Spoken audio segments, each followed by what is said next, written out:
You feel it, don't you? The voices leaking through the cracks.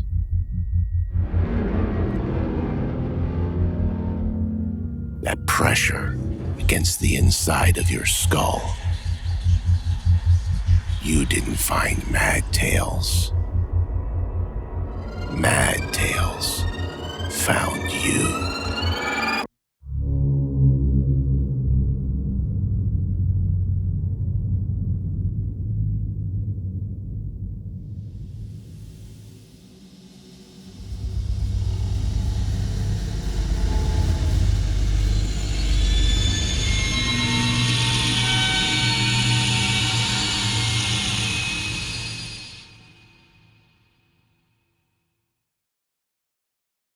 For obvious reasons, Daddy did his level best to keep his illegal drug organization solvent and secret. His words, not mine. It seemed like an unusual business strategy to me. I think you need to take a marketing class, Daddy. Marketing's for suckers. I don't need none of that fancy book learning. Plenty of millionaires say otherwise. Amanda, you know how I feel about rich people, and we both said the next thing together. Ain't nothing rich folk can do that I can't do better, except, I added, getting rich. Yeah, well, I never thought I'd get rich off of selling pot. All I want to do is make enough money to keep us in hardtack and hog. Despite his efforts to the contrary, word eventually spread about the superior quality of his weed. I remember one time, a reggae band from Richmond pulled up to our house in a van that looked like someone had stolen it from a movie about a bunch of pot-smoking hippies. Rainbows streaked the side, a moon bubble poked out the top, and if that wasn't enough, someone had etched a white pot leaf on the spare tire cover in the back. Then there was the band's name, Ja Leaf. How they ever drove anywhere without getting pulled over was a mystery to me. Daddy didn't normally do business out of the house, and for good reason, too. But he must have felt them boys was innocent enough, because he greeted them like they was long-lost friends. Brought them inside and smoked them out till 2 in the morning. Sent them packing with 4 ounces of Spotsylvania Special and a head full of Johnny Cash. Our visitors wasn't always so well-meaning, though. The next time someone came calling, this was, about 3 years after Mama died and about 2 years before Ruth Grace Hogg broke my leg with a field hockey stick. I was watching Star Trek on the tube and Daddy was banging around in the kitchen trying to fix our refrigerator. That thing was always hanging on the drop edge of yonder, but he managed to keep it chugging along with the healthy application of used compressors and electrical tape. He stood up to stretch his back and looking out the window said, "Manda, get up and go to your room." "I'm watching Star Trek." He was already at his gun safe. "Damn it, Manda, I ain't got time to explain." I started to do as I was told when he yelled, "No, stop, get down." "He just told me to go to my room." "Don't move, get down." "Well, which is it? Get down." I'm assuming that if you're this far into the narrative, I don't have to tell you how hard-headed I could be. I blame my daddy and my nana, not to mention the contrary nature of rural people in general. In my mind, Daddy was acting weird, and it had to do with whatever he saw out in the yard. Was it a bear? A cougar? A puma? Hell, plenty of them had come across our property before and Daddy'd never thrown a hissy fit. Whatever it was, I'd be damned if I didn't get to take a look. Turns out it was something worse. I went over to the front window, and there, leaning up against the fence as casual as they came, was a pothead. He had shoulder-length hair and a big bushy mustache, and he was wearing construction boots, blue Wranglers, a denim button-up, and a jeans jacket. He kind of looked like an ad for cigarettes. "Who's that guy?" I asked. "Manda, get away from the window." "Why?" Daddy took a Magnum out of the safe and slapped a clip into it. I thought, and went over to the couch and sat down. "Stay there." "I ain't going nowhere." He slammed out the front door and yelled, "Hey!" before firing off a couple of shots. I did what came natural to most people who found themselves unexpectedly in the presence of gunplay. I threw myself to the floor and covered my head. "That's right," Daddy cried. "Keep running, and don't come back." Then he stomped back into the house, through the living room, and straight out the back. 2 seconds later, he fired off 3 more rounds. "You think I'm stupid, boy? Tell whoever sent you I got plenty more bullets for them, too." When he came back in, he was muttering something about young people these days. I got off the floor and watched as he popped the magazine out and unchambered the live round. "You get him?" "Oh, hey, Manda." "Oh, hey, Manda? Daddy, what the hell?" "Don't say hell, babykins." "Daddy, you just shot 2 men." "I didn't shoot nobody. I just put a scare in him, that's all." "Oh, you sure?" "Manda, I think I'd know if I shot somebody." Well, who were they? Oh, just some boys who thought they could get the drop on me. And that's the problem with this business. There's always someone out there who thinks he can take it all away. But there were two of them out there. Well, there's always two, Manda. Remember that. There's always two. I couldn't always remember every last word Daddy ever told me, but I remembered that. There's always two. It became real important to me after he was gone and I was all alone. January was usually the second worst month for winter weather in Virginia. We didn't get straight up whiteouts, that came in February, but it could get pretty snowy. Even when we had electricity and gasoline, a few feet of snow made it awfully difficult to get anything done. Basically shut the farm down now that we didn't. I was used to it, grew up working through it. Ray and all his people had a harder time adjusting, though. To make matters worse, it wasn't like Daddy and I planned for the end of the world. I mean, sure, we had a farm, but we grew just enough for the two of us and a little more to sell at the farmer's market as a cover for his pop business. If I was by myself, and if I didn't eat all that much, and if I could stretch what I canned into casseroles and chili, and if I slaughtered a hog, and if the chickens doubled their egg output, I might have had enough to last a couple of people through March. But it wasn't just a couple people anymore. It was me and Ray and about 10 others, including Timmy Carter. And Timmy Carter was one of the biggest human beings I'd ever seen. He wasn't fat neither, it was all muscle, all 240 pounds of him. Gentle as a lamb, Timmy Carter was, but he needed 3 times the amount of fuel as the rest of us just to get through half a day. That year, though, January didn't show us much in the way of frozen precipitation. Oh, we had us a few 2-inchers here and there, but nothing too devastating. Lulled us into a false sense of security. Then the 12th hit, and things got interesting. The storm started out innocent enough, with the typical nor'easter people in our parts was used to. But that night, it ramped up to an out-and-out cyclone, with winds so strong that I heard trees out in the woods cracking and crashing to the ground. By the next morning, we had half a foot of snow piled up. One of the walls had blown over, and a portion of the barn roof had ripped off and flown away. The storm didn't let up neither. That afternoon, half a foot grew to 2 feet, then 3. And when evening came around, it was at least 3.5. The barn had to be fixed. Wasn't no question about that, but it was too dangerous to get up on the roof. Some of the guys went in and put up a ladder and nailed some scrap plywood to the inside, and that seemed like it would work, at least until the storm stopped. The wall, though, was an entirely different problem. There was no way we could fix it, not in the middle of a snow cyclone, so we decided to post guards. It wasn't as bad as it sounds. Earlier that month, we built a little shack for anybody to use when they were out minding the wall. It was a cozy little den, complete with a double door, a window, a couch, and a chair. We even outfitted it with an old cast-iron stove Daddy'd stowed away in Maurice. I was on guard duty with Gary T. the second night of the storm. It was about 3 in the morning, and I just got back down off the shack's roof where I'd been sweeping off the snow for the 100th time. I came inside to see Gary T. with his ear pressed up against the window. I went over to the stove to warm up, watching him the whole time. "Your ear stuck to the glass or something?" "Shh." The only reason I ask is because, shh, I think I heard something. I turned my back to the stove, smiling as the heat swam up my jacket. I like to get my pants nice and hot before sitting down on one of the old chairs. Then I balloon a wool blanket over the stove and use it to catch the heat and get nice and toasty. "You feeling all right, Gary T?" I said, "I know what you said, but the only thing to hear out there is the wind howling. There's a woman." "A what?" "A woman. She's out there. She was crying for help." My bones might have already been frozen and my blood might have felt like ice cream, but that didn't mean I couldn't get any colder because I did. I knew exactly what he was talking about. Gary T. had heard the wailing woman of Spotsylvania County. Legends abounded about that nasty old creature. Some said it took on the form of a beautiful young girl with long red hair and wearing a shimmering silver dress. Some said it looked like a black-toothed old hag dressed in black rags. Still more said it appeared as a headless woman, naked from the waist up and carrying a bowl full of blood. The myth went something like this. Once there was a young girl who got engaged to a Confederate soldier who died in the Battle of Wilderness. And after she died, of a broken heart of course, her angry soul combed the woods, looking for victims to slake her thirst for revenge. She liked to mask her appearance in storms and gales, drawing her prey out of their homes by calling for help with the most pitiable of cries. And she didn't care who she beguiled, men, women, children. Once you heard her cry, you were done for. She lured you deeper and deeper into the woods until you were hopelessly lost, then disappeared in a wave of eerie laughter, leaving you to freeze or starve to death as you search for an escape that can never be found. "Gary T., I think maybe you need to get away from that window," I said. "We've got to help her."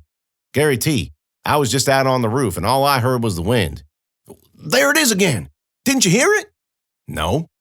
She needs me. And before I could stop him, he pulled away from the window and burst out the door, leaving it wide open as he ran out into the storm.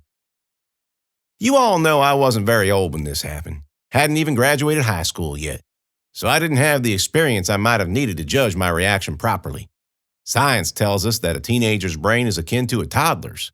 They're impulsive and thoughtless, always looking for the easy way out. But even though that was probably the case with me, I'd gone through enough crazy things in the last 4 months to rein it all in. I liked Gary T. He was an okay guy. He generally did what he was supposed to do, and he hadn't tried to hit on me like a few of the others, men and women included. But I barely knew him. And if I'm being honest, my first impulse was not to go screaming out into the middle of a blizzard after someone I barely knew on the off chance that he might actually listen to me. Then I thought about how Daddy might react if he was there with me. Part of me wanted to say he'd tell me to access my inner Nana, close the door, and warm myself up by the stove. Then again, this was the man who, when Gomer Gomez, someone he didn't like very much and didn't know very well at all, got himself attacked by aliens, drove out to help without even a pause. This was the man who, when Seb Mack, the no-good son of the white trashiest woman in the history of white trash women, told him his mama was going to sacrifice his little sister to the same alien, drove out to a trailer in the middle of nowhere when saving a Mac, little sister or not, was the last thing anybody wanted to do. This was a man who, well, I guess he learned his lesson after that because he had no compunction locking Lynn and Leo and Charlene up in the barn when they came stumbling out to our place. Still, it didn't sit right with me. How would I explain to Ray and Timmy Carter and everybody else why I didn't do anything to help Gary T? Just thinking about the looks they'd give me was enough to make me want to Rambo out into the woods. Where'd he go? I don't know. Said he heard a woman calling for help and sprinted out to save her. I didn't go after him because he was probably chasing a banshee, and everybody knows what happens when you... A banshee. You know, wails a whole bunch and lures people out into the woods to... Okay, well, just hear me out. This one's called the Wailing Woman of Spotsylvania, and... Yeah, that wouldn't fly at all. So I zipped up my jacket, checked my belt for my Bowie knife, pocketed my sidearm, and beat my arms against my chest 3 times. Okay, Amanda May, I said to myself, let's go save Gary T. Turns out trying to track someone through a blizzard ain't the easiest thing to do. I don't know if you're familiar with the term whiteout conditions, but it don't concern office supplies. I first heard it in elementary school, which was the last time we had a blizzard. All I remember was a man on the TV standing in the middle of a swirling cloud of snow, his parka and mittens frosted twice over and once more for luck, describing the storm as if nobody could look out the window and see it for themselves. He kept on yelling, "Whiteout conditions!" "Daddy, what's that mean?" I asked. "What, whiteout conditions?" "Yeah." We watched the screen. A huge gust of wind nearly toppled the reporter, enveloping him in a thick blanket of snow. Daddy pointed at the TV. That's pretty much what I ran out into. Gary T was nothing more than a gray shadow in front of me. Drifts 5, 6, 7 feet tall piled against the shack and the house and the wall. I called out his name, "Gary T!" But the wind swallowed my words, giving me a nice mouthful of snow for my effort. I followed him as best as I could out to our west field, the one where me and Daddy first saw Leo coming out of the woods. The wires were down and the fence post with the transformer, too. I saw Gary T, or his shadow at least, crest a hill and drop out of sight. Fearing the worst, I picked up my pace. I reached down wires and stopped, turning around to see if I could see any of the farm buildings. And that's when I heard it. Not the Wailing Woman, but a rumble, as if a mountain was rolling through the country, heading right for me. I couldn't tell what direction it was coming from, in front of me, behind me, on either side of me. I'd heard about thunder snow before, but I'd never actually heard it. And this was too long and drawn out to be thunder anyway. It kept coming and coming, getting louder and louder, and now, instead of worrying about saving Gary T from an ice banshee, I was worrying about whatever it was that was heading my way. I pushed through the snow and made it up the hill, but in my panic, I didn't mind my steps, and suddenly I was falling, tumbling down, rolling end over end. It didn't hurt a bit, really, probably the softest fall I ever took. When I reached the bottom, I sat up, and there was Gary T about 10 yards ahead of me. "Gary T!" I yelled. "Get back here!" He still wasn't no more than a blob in the storm, but I saw him turn around. The rumbling sound drew nearer, taking over even the noise of the wind. Then a huge shadow rolled through the field, and Gary T was gone. I pushed forward until I reached the spot where he had been, A path had been cleared in the snow at least 2 car lengths wide, but Gary T was nowhere to be seen. And I swear on my Nana's dead black heart that the next thing I'm about to tell you is true. The storm stopped. No warning, no clues, no nothing. 1 second the wind was howling and the air was filled with solid sheet of white, and the next, nothing. Took my breath away. The storm clouds were still in the sky, but nothing came out of them. I stared around me in wonder. It was simply the most confounding thing I ever saw. Then I got a feeling like someone was watching me. You know that feeling. Everybody does.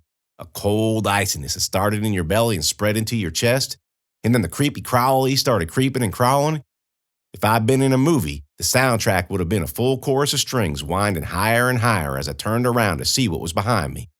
But this wasn't a movie. This was real. And when I made that full 180-degree rotation, there was a girl standing there, her mouth open in a soundless wail, her eyes silver and bright, her dirty hair falling in a tangled mess over her shoulders. She grabbed me by the throat and started to squeeze. I don't remember much of what happened next, just flashes of images. Breaking the chokehold the way I was taught, shoving the girl away, the rumble and roar coming back towards me, the storm ramping up again, pushing through the snow as fast as I could, heading for a grove, branches whipping against my face. I shot a look over my shoulder and saw a huge round shadow raging forward. The branches cut the snow blindness some, but the storm was so thick and the wind so heavy that I still couldn't see much at all. The shadow shot closer, cracking branches and uprooting trees as it rolled through the woods.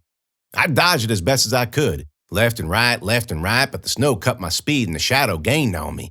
If I didn't get out of the way, it'd roll right over me. I came up to a hill and tried to run up it, but my feet kept on slipping and sliding until it was pointless to continue. I slid to the bottom and pulled my gun out of my pocket, simultaneously trying to bite my mitten off my right hand. I got into kneeling position and aimed into the storm, and I was just about to fire when I felt a jolt of sickening energy, and then I was sinking down into the snow, and I realized there were 2 hands around my waist, pulling me in. I don't think I'd ever been as terrified in my life. For someone who faced down a gorilla like Ruth Grace Hogg, that's saying something. I screamed and accidentally fired off a wild shot, and then I was pulled into the earth and dropped into a cave. It was dark but warm, with a low flickering fire providing an orange glow. The opening of the cave was covered in roots and thick vines, and I heard the shadow thing roll past like a freight train. Dirt shook from the ceiling and some roots waved overhead, and then it was gone, replaced by the calm hush of snow falling on the other side. And then, nothing. The storm was gone again. I was shaken but okay, more amazed at what had just happened than anything else. A figure huddled against the wall in the shadows in the back of the cave. All I could see was bare skin and one glinting eye peeking out from a tangle of black disheveled hair. I sat up and dusted the snow and dirt off my parka. Hello? Whoever it was shifted, and I saw a flash of a breast, a single dirty foot. Was it the wailing woman? Why hadn't she killed me yet? I tried again. My name's Amanda. Amanda May Jett. Are you okay? The girl started whimpering, and I thought, oh Lord, here it comes. First she'd start to cry, and then before I could do anything about it, she'd cut my head clean off. I didn't know what to do. I backed up as far as I could to the cave's entrance without leaving. I didn't want to leave. That thing, whatever it was out there looking for me. But I didn't want to stay neither. Not if whatever or whoever it was sniveling in the corner was going to take my skull for an ornament. She started crawling for me, so I pointed my gun at her, and she stopped. Well, that settled it for me. No wailing woman I ever heard of cared about getting shot with no .357. This was some weirdo who apparently liked to run around naked in the woods in the middle of a blizzard. You want to tell me who you are? I said. Tell me what's going on here? She whimpered again, and I crept forward another foot so that her whole body was right in the light of the fire. Then she parted her hair like a curtain, revealing the face it was hiding. Even features, big eyes, and about enough dirt on her skin to plant some flowers. But that wasn't what blew me away. What blew me away was, well, I wasn't too sure. You ever see someone and know that you know them, but had never met them before in your life? Is that deja vu? Reincarnation? Spiritual serendipity? Whatever it was, I knew her. I'd seen her before. I didn't know where or how or when, but I felt like we'd been, well, if not close, then, well, I couldn't define it. She was fully in the light of the fire now, her tangled hair out of her face but hanging down over her body. She had a lot of hair. I lowered my gun.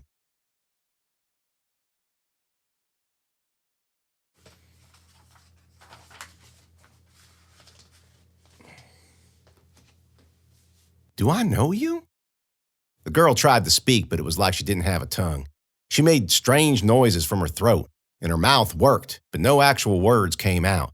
The fire popped and sent sparks into the air, and her eyes flitted back and forth, as if she was trying to count each one. She sobbed when they faded, and I was halfway between feeling sorry for her and wondering when she was going to unhinge her jaw and swallow me whole. Hey, shh. I kind of squat-walked forward, reaching out for her. You're going to be okay here. You saved my life, and I've got a gun, see? You're going to be just fine. Can I? I touched her hair with my fingertips, and zap! Another bolt of sickening energy hit me right in the gut. I felt like the strongest girl in the world, and like I was about to vomit at the same time. I said, oh, and I went to my knees, and the girl shrank away. The feeling left as soon as she did, and all of a sudden I knew who she was. I sat back on my knees, astonished. You're bonfire, the girl said. Escape.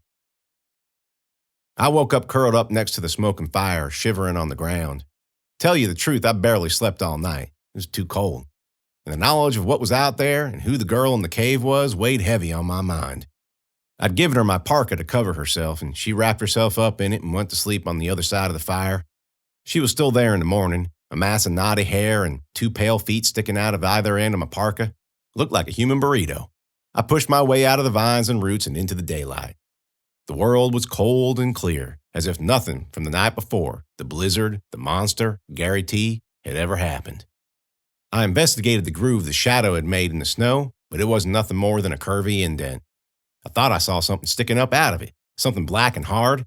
Looked like, oh Lord, no. I went over and cleared the snow away from it and jerked back, feeling sick. It was a boot. Gary T's boot. I started to dig around it, but a few scoops in, and the white snow had turned red, blood red. It was all over my hands. I dug a little more carefully this time, trying not to go too deep. The leg ended at the knee. After that, there was just, well, I don't know what it was. Gary T, I guess, or what was left of him. It looked like he'd been shoved into a blender. The girl came out soon after, and we stood there looking at the mess of blood and guts and bone that used to be a human being. She must have been freezing there in her bare feet. I would have given her my boots if I could. Instead, I reached out and touched her shoulder, holding up my hands when she flinched. It's okay. She frowned at me. You got a name? I asked. She kept frowning. A name? What you're called? Wie heißt du? I don't know why I asked her that in German. I'd taken 2 years of it in school, and for some reason I thought, well, maybe she ain't American. It didn't help. Her frown just deepened. I pointed at my chest and said, Amanda, remember? I pointed at her. And you are? She shook her head. You don't know who you are, or you don't want to tell me? She nodded. Well, which one? You don't know who you... She was already nodding again. Okay, all right, I get it. You understand English. She nodded. Good, because the only other thing I remember from German class was Wir suchten Kühe für unseren eigenen Gebrauch, and that means we're raising cows for our own use. I don't think that'd help much in this situation. She kept staring at me. Okay, well, I gotta get back to my farm. I don't think you can stay out here. You want to come back with me? Farm? I have a house and food. It's safe there. You'll be okay. She still didn't answer. Some people are just hard-headed, you know.